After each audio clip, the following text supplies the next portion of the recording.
ইফতারিতে প্রত্যেকদিন ভাজা পোড়া আইটেম আমি এবং আমার হাসব্যান্ড দুজনের একজনেরই পছন্দ না। মাঝে, মাঝে খাই, সেটা খুবই এনজয় করি। তো এজন্য আমার রোজার মাসে আগে থেকে কিছু না কিছু ভেবে রাখতে হয় যে কখন কোনটা তৈরি করব। তো আজকে তৈরি করেছিলাম ডাল গোশত আর পেটাই পরোটা। এর জন্য ১ম এ গরুর মাংসটাকে বিভিন্ন মসলা দিয়ে আমি ম্যারিনেট করে এটাকে কিছুক্ষণ রেখে দিব। মাংস ম্যারিনেশনে একদম বেসিক মসলাগুলো ব্যবহার করেছি। সাথে একটা স্পেশাল গরম মসলার গুঁড়ো ব্যবহার করেছি।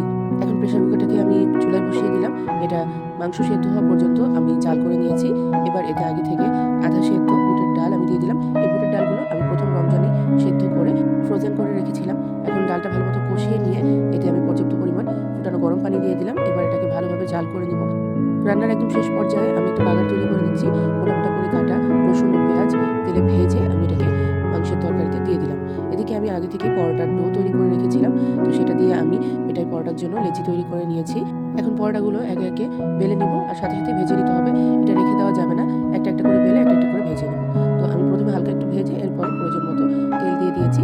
এবার পরোটাকে সুন্দর মতো করে কালার আসা পর্যন্ত ভেজে নিব।